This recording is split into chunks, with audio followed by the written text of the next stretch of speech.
All right, well, thank you. I'm delighted to be introducing this session with two colleagues from the Library of Congress, Judith Cannan and Paul Frank. Many of you know them, but I will briefly give you a little bit of their history. Judith is Chief of the Policy, Training, and Cooperative Programs Division at the Library of Congress. She's been at the library since June 1976, having started her library career in New Zealand working at Victoria University Library. This year, she celebrates 55 years as a librarian and a proud member of this very rewarding profession. Indeed.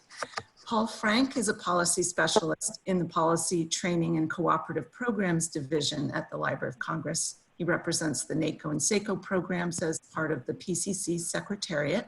He's been at LC since July 1993, working as a cataloger of Slavic and Hungarian resources and music resources. Paul joined the PCC Secretariat in 2004. So I will turn it over to Paul and Judith now. Good afternoon, everyone. I hope you can hear me clearly. I'm on the phone because we're having connectivity problems at the library, and I didn't want to lose any of you. So, good afternoon to you, Paul. I did listen to you this morning on identity management, but I've still got a number of questions. And so I'm going to pepper you with some questions this afternoon to try and get things clear in my mind. Oh, that's a great idea, because I didn't have enough time to really get through a lot of the things I wanted to say earlier. So what a great opportunity now. Oh, well, good. Splendid. So I know that the Program for Cooperative Cataloging, better known as PCC, has a task group on identity management, but I'm not really sure what identity management means, or if it's something new or something that's been around a long time.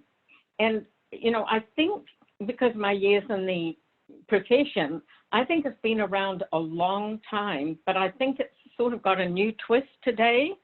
So I'm hoping that this afternoon you're going to make this clear to me. Well, I'll do my best. Yeah, thanks for mentioning the task group. In fact, Michelle DeRocher, who introduced us, is one of the task group members as well. And so we've been working for quite a while, and identity management is one of our big tasks. But Judith, you're right. I believe that the concept of identity management has been around for a while, but it has taken on a new meaning as we move into linked data. And so the phrase identity management is a little bit like linked data itself. People use it, but they don't really have an idea of what it is. And my feeling is that in the past, people thought, like, let's say if you're a NACO member and you're working with authorities in the NACO file, you thought that was a type of identity management because you were, you know, organizing names and bringing resources together under one label or one identity. But in fact, really, that's traditional authority control. And what I could describe identity management maybe just in a simple sentence and just say that it's a process of using stable identifiers for identification over a label or a text string that most of us are used to. Okay, well, that's been very helpful, Paul. So having heard you say that, then I would say that LCCNs and OCLC numbers are identifiers, and we've been using them for many years. So in a way, that was identity management, but I think it's got a new twist now, and I'm hoping that you can explain a little bit better what that new twist is. Yeah, that's really interesting that you pointed out LCCNs and OCLC numbers, because that's another part of identity management now that is very important to the process, and it's using identifiers from different silos of information or different sources. And you're right, an LCCN is assigned at the Library of Congress, and an OCLC number is assigned by OCLC. So you might think that is identity management, but looking at LCCNs, we just use an LCCN to call up a record. And when you look at that record, especially a name authority record, everyone's eyes are going to the authorized access point where we have a text string. And that's where this is not identity management, because identity management would be using that LCCN to identify the entity, not using that string of letters or that text string to identify the entity. Well, that's been very helpful, Paul, and thank you. But why do you think the PCC decided it needed to explore identity management further and set up a task group? Well, I think many reasons. Well, probably the most obvious reason is that in its strategic directions that we created for the period 2018 to 2021, so we're in the middle, almost at the end of this span of strategic directions, it was explicitly identified that the PCC shift from traditional authority control to identity management, and that's what prompted the task group to be formed. But you know, well, you too, we've both been around PCC for a long time. I always said that it's an organization that works on rotations, except for a few set number of people, and those are the ones who get to see everything over time, and we're both in that class. So what I think behind that strategic direction is the perception that the community is changing, that we're moving away from MARC, we're going towards BibFrame, we're going towards other ways of expressing our data. I mean, that's a positive thing.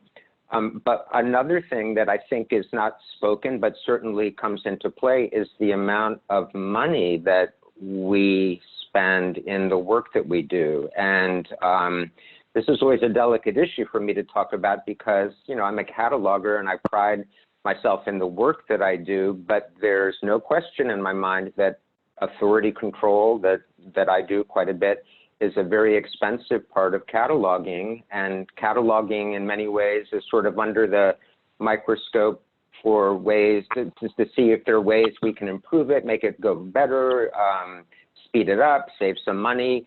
And so that's another reason I think that's underlying the move towards identity management. And I mean, I can go into a little bit more detail about NACO because that's the program that I work most closely with in the PCC. And I have great respect for everyone who catalogs NACO, and I've done a lot of training. I've met a lot of wonderful people, but you have to admit, it's sort of an elite club because you can't contribute a NACO record unless you join the program.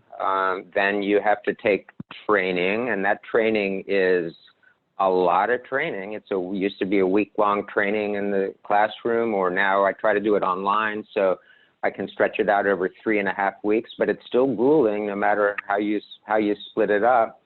And then there's that review period that comes afterwards, after the training. So really a person who joins NACO and becomes NACO trained is not able to contribute until, you know, several months after the training, and there's a lot of money that's taken, you know, that's being spent to do that. And then on top of that, you know, the training is free, right? But you spend a lot of time taking the training, but then you have to join a utility. So in most cases, people join OCLC, and they have to pay to be an OCLC member to contribute NACO, and then we have all this documentation. A lot of it's behind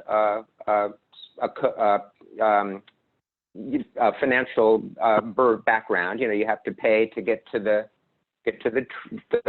documentation that you need. So I know that, Judith, you have a strong financial background. You must see that this is quite expensive to do traditional authority control, and identity management gives us a way to sort of break free from that elite club concept of NACO, to allow people to reach out to other silos, sources of credible data that we can use to identify the entities and the resources that we traditionally have used authority control to bring under to bring together. So I see the PCC direction is the main reason, but the secondary and tertiary, I guess, reason would be that the community is moving towards linked data, and it's a cost savings for everyone if we implement identity management principles. I wonder if this might be a good spot for me to interject because there's a question in the Q&A panel. A person asks, how do I know that an LCCN or a Wikidata ID represents the person I'm looking for if the name I have is John Smith or something similar? Well, this is something that traditional authority control has always had to deal with, this disambiguation, and that's not going to go away in identity management. However, what will go away is that need to make sure that one form of name identifies that person. Under the principles of identity management, you can have one label in the NACO authority file and a totally different label or way to express that entity in Wikidata, and even a third in ISNI and a fourth in ORCID. But what's bringing all those together is the cataloger's analysis that these four represent the same entity, and that's called a same as in an ontological way of speaking. So I see our job as catalogers, it's not going to go away. We're still going to be catalogers. Our profession's not going away, but the work that we do will change drastically. Rather than working in one silo of information and disambiguating within that silo, we'll be looking at multiple silos of information and using our skills to declare or make an assertion that we have identified the right entity across those different silos. Thank you. Okay, cool. You know I'm very interested in being as efficient as possible and using resources as carefully as I possibly can. And I can see the advantages of this new approach to identity management, but what does worry me a little bit is what impact is this going to have on the NACO authority file? It's an international file. It's got a lot of visibility, and it's also recognized as a very authoritative source. Do you think that moving into this new identity management world and linked data is going to diminish the role of the LC NACO authority file? I don't think it will. And there are different ways to look at this.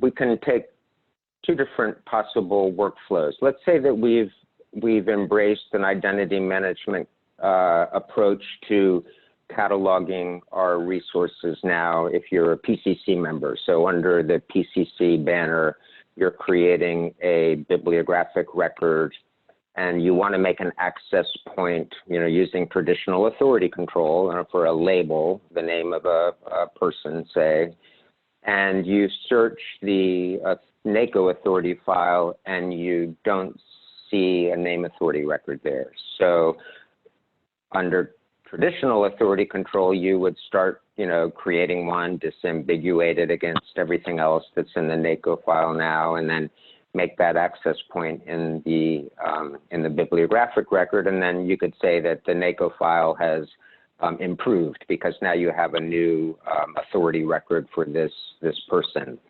But if instead of starting to do that work in the NACO file, you said, well, before I create the NACO record, let me go to Wikidata and see if I can find a Wikidata item for this entity, this person. And you do find one. Now, this is where you could say, well, if I point to that Wikidata item in my bibliographic record, I've sort of gone around the NACO authority file because I'm not making a link at all to the NACO authority file. You could say, or I would say, that you are definitely exercising identity management principles by doing that, But you're right, the NACO file is not going to benefit from it. It's going to still not have a record representing this person. But think about this, because I mentioned, and everyone knows this, you know, I don't have to say it if you're in PCC right now, how much work it is to be NACO trained, to become, you know, able to contribute these records.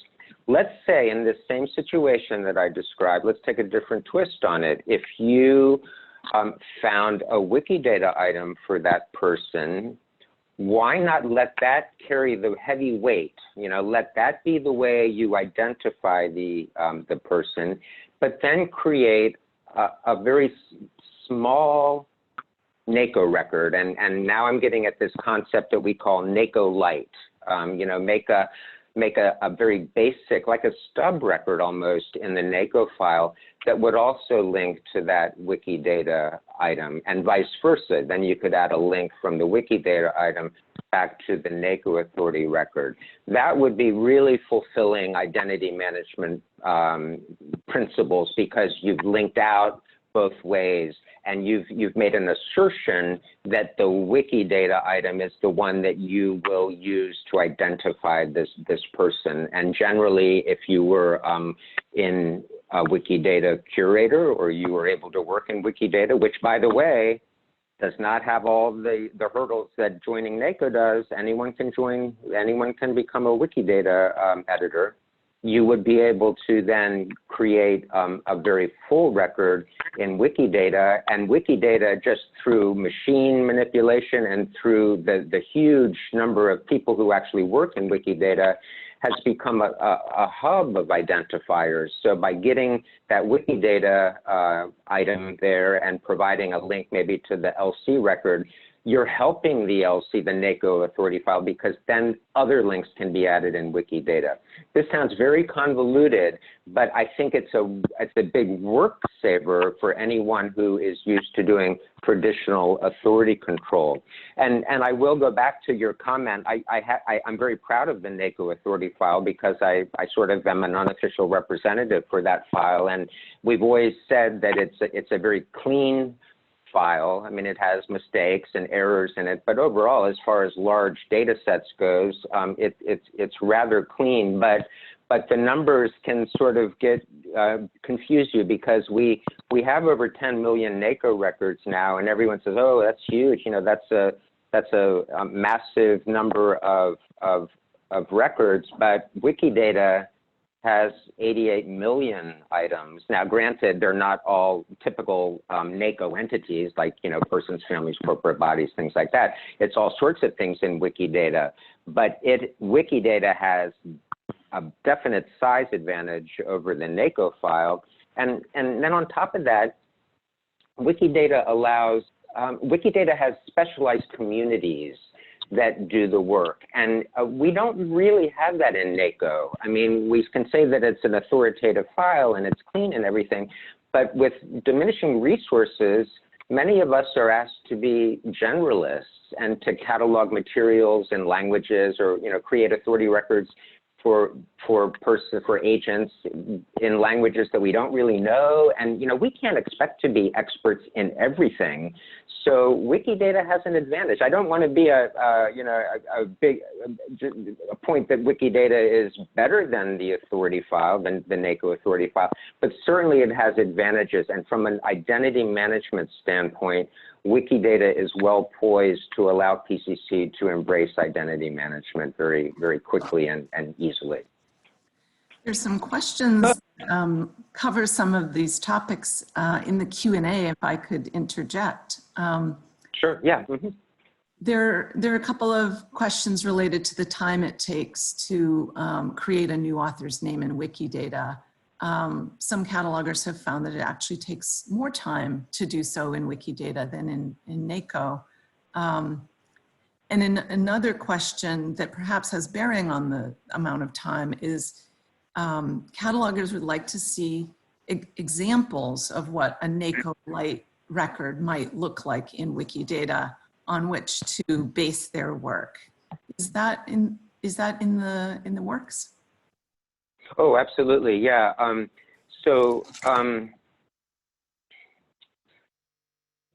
what I wanted to say, yeah, I could think of many answers to both of those topics, those questions. So for the first one, what I hope I get to talk about before the end of our little interview today is the PCC Wikidata pilot, because I'm very excited about this. It's an initiative that started in the PCC task group on identity management in NACO. And you may have seen an announcement about it just this month, just this last week, as a matter of fact, and we're looking for expressions of interest through the end of July. Now, this is all in reference to the comment that it can take longer to create or more work to create a Wikidata item.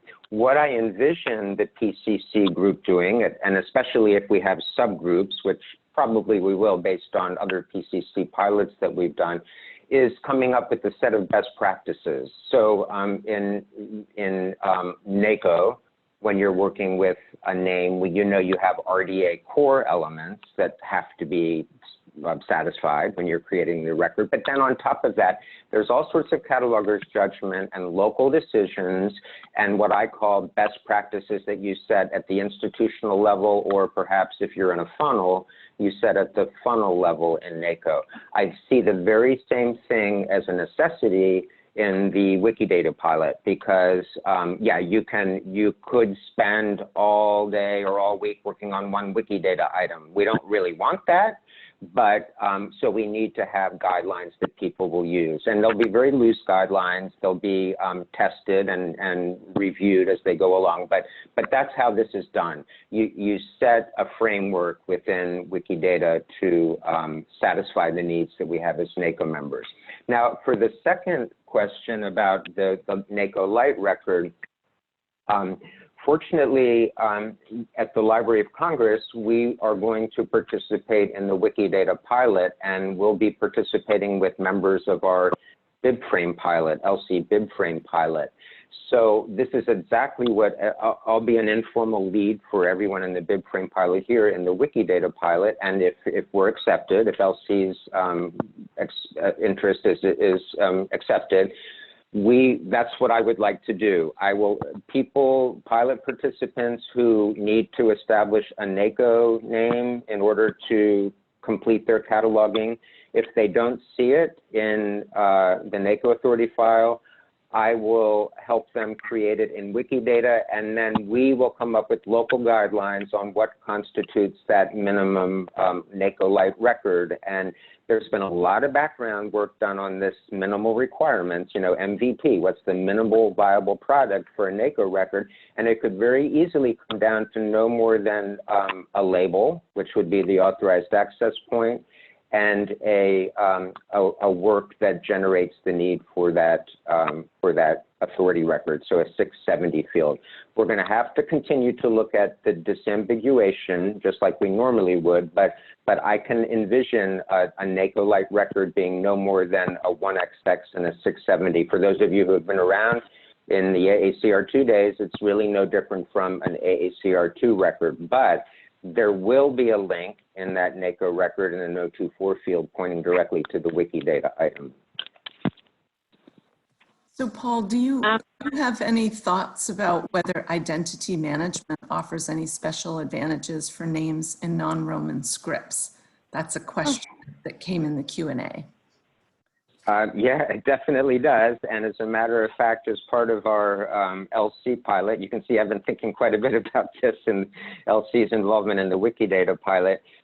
We have, there are several scripts that are not compatible in the NACO authority file. So people who want to contribute scripts, for example, Thai, you know, we can't accept Thai in our NACO authority records because of the MARC repertoire limitations that we have on scripts in NACO. So you're sort of left out of the club if you want to do a name in Thai, or you have to Romanize it. That's another thing with scripts that sometimes bothers me, is that we constantly are Romanizing these scripts, which are not doing, that process is not necessarily doing a service to a large set of users. It is a service for a subset of our users, but my feeling is not to the majority of our users. So I'm encouraging involvement from our overseas offices. We have 6 overseas offices across the globe, but the one office that I'm very excited about including, hopefully, will be the one in Jakarta, because they work with Thai and the different scripts in Southeast Asia that are not compatible in NACO right now. So I could see a wonderful contribution from them, and being able to identify an item or an agent from those countries in the script of the language that those people speak, I think is just a great improvement over what we're doing right now. Thanks. I will let Judith return to her questions. Okay. Well, Paul, you're spiking a lot of interest, which is good. I'm thrilled. That's what we wanted. But I do still have some questions for you. It seems to me that what you're saying about identity management, that it would work very well in a linked data environment. But how about authority control? I'm not quite so sure about that, with its labels and text strings, etc. Would you like to go into that a bit more?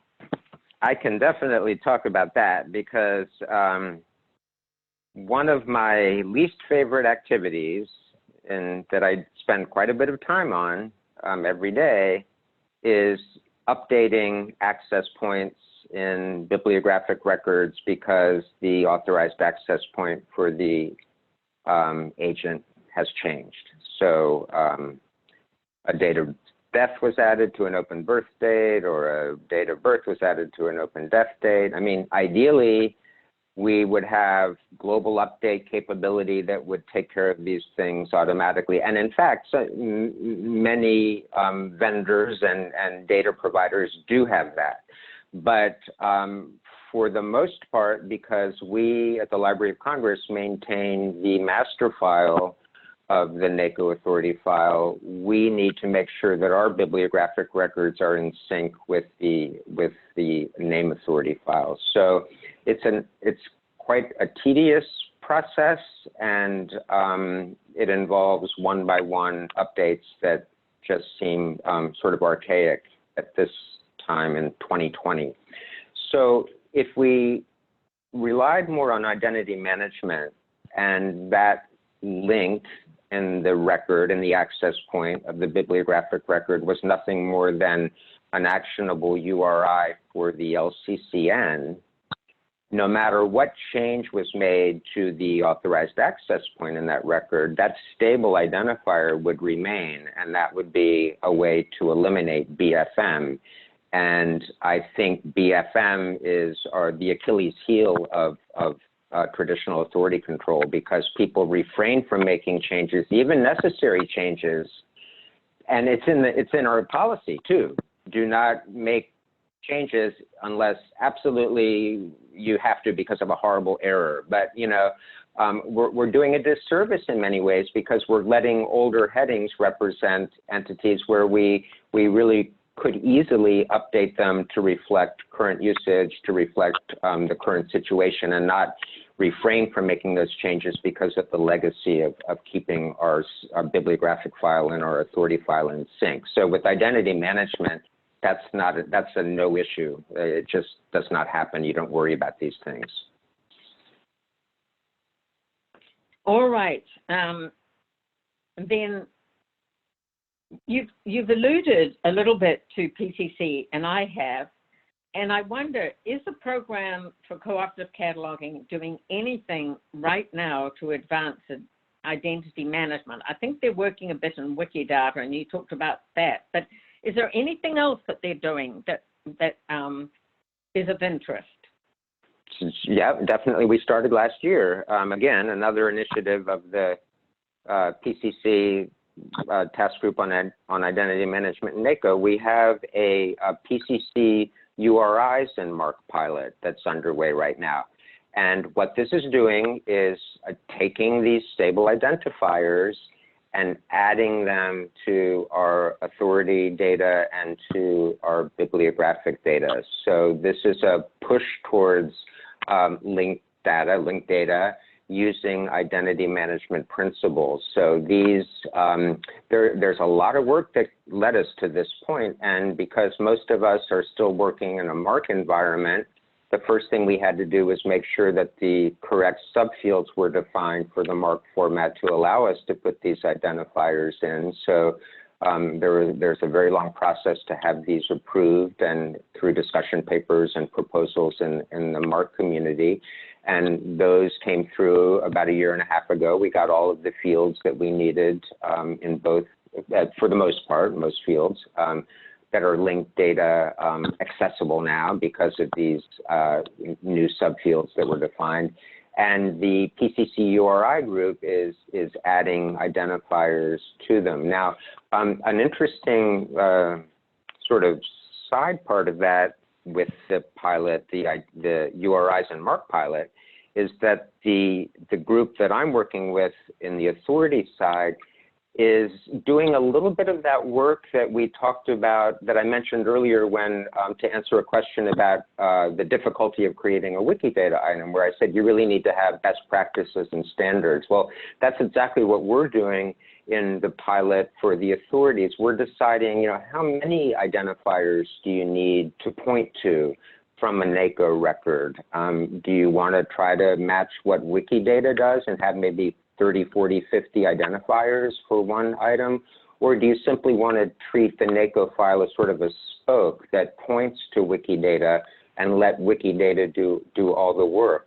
So this is a part of that, the way I see catalogers, especially authorities catalogers, careers changing.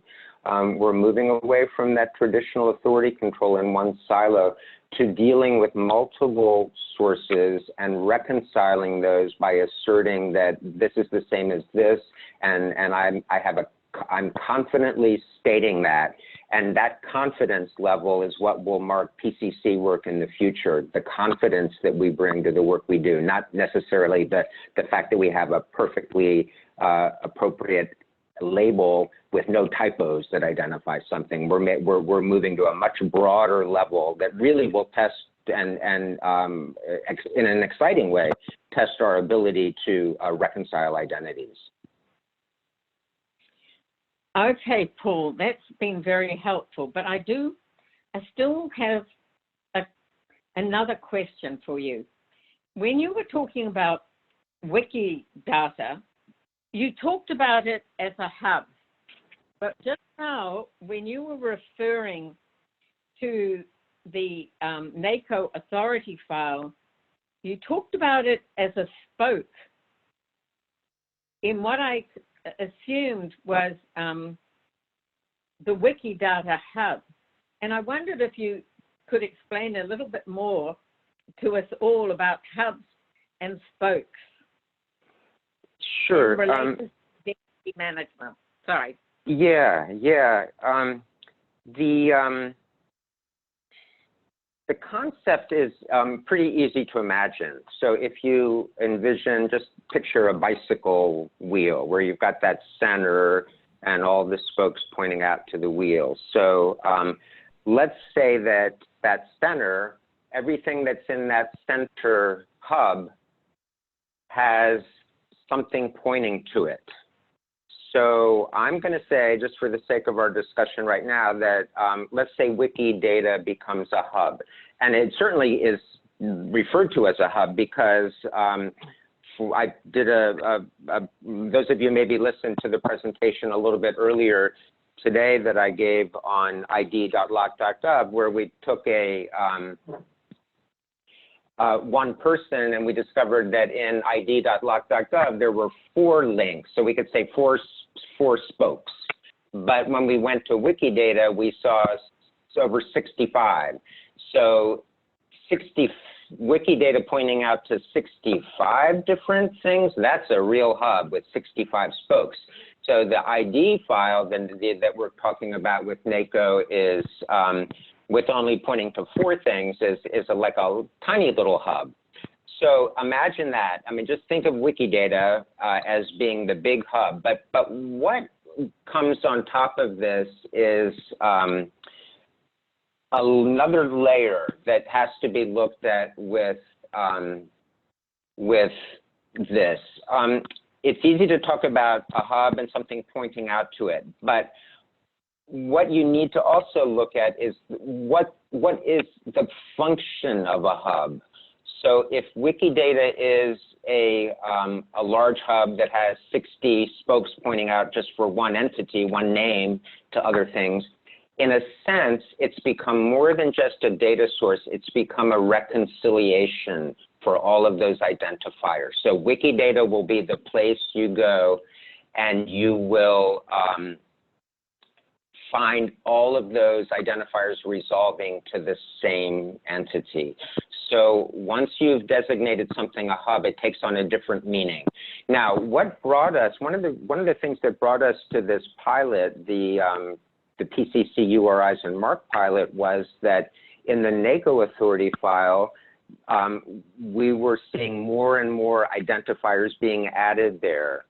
So in a sense, without realizing it, our NACO file was becoming that reconciliation service, because we were now faced with resolving all of these identifiers for different entities that we were pointing to from the NACO file.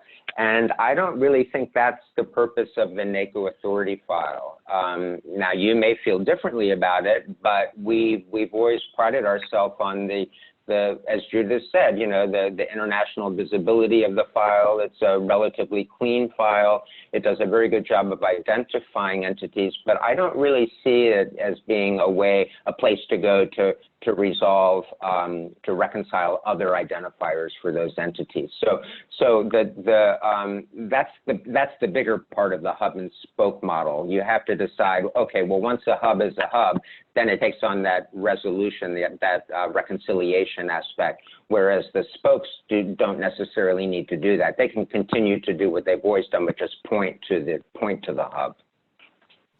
There are a couple questions on these topics. One that's fairly technical. Wouldn't multiple identifiers for the same entity affect indexing? Definitely, and this is an issue, for example, in the case of pseudonyms. We have in the NACO file, we need to, following policies, you know, if we have a person who uses more than one identity, we have 2 records or two NACO records for that that single person with the 2 different identities. Not all systems follow that model, and in many cases, maybe a pseudonym would be represented as a link on one record rather than 2. So there are modeling inconsistencies that need to be addressed. And that is certainly something that we would look at when we move into the Wikidata pilot, because we need to investigate how Wikidata deals with these things. As part of our work with the Identity Management Task Group, as we've been getting ready to, you know, all of our ducks in a row to launch this Wikidata pilot, we've had many meetings with Wikidata contributors and people who work very heavily in Wikidata, and we know that the librarian profession is sort of the typical authorities group is somewhat underrepresented in Wikidata. So we really have a lot to bring to them. So, you know, we have to play their game, right, as we become Wikidata members and contributors. But on the other hand, I think they're very anxious for us to bring our knowledge. I mean, all of us who work with NACO are experts at disambiguation. There's no question about it. You can't become a NACO cataloger without being able to disambiguate. And I said earlier, well, all of that disambiguation is not so important when it comes to identity management,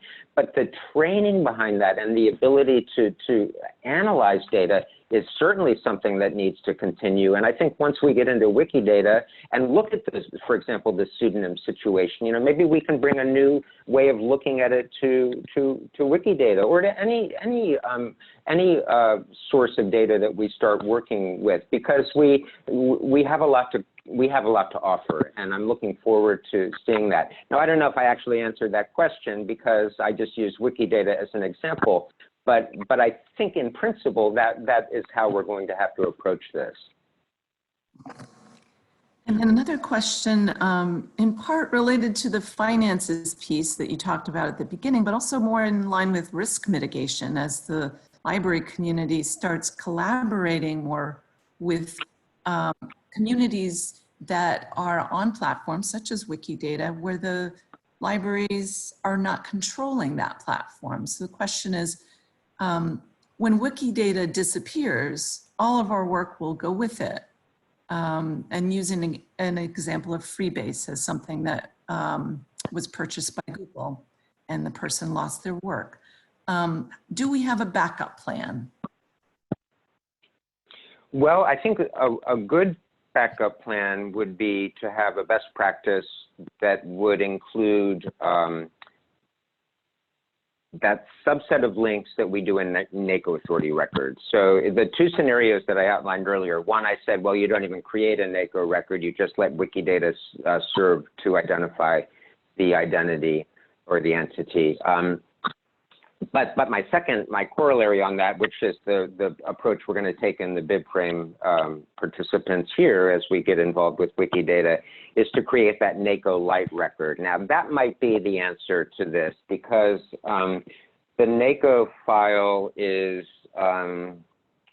your tax dollars at work, right? It's a national file or international file, really, but because it's maintained by the Library of Congress, which is a federal institution, it's actually data that's freely available. The costs of NACO are external to that. It's the time that you spend in training, the financial impact of getting a utility. And by the way, I didn't say this, but I think you all may know this, even though I said that you often pay to get the documentation, as a federal agency, we have to make it freely available for everyone. Now, the only thing that we can't make freely available is RDA. And so there's another layer where you have to pay for things. So to get to the financial side, you're right. If we rely on an external source, no matter who runs that source, they have the right and the wherewithal to pull the plug and close the file down.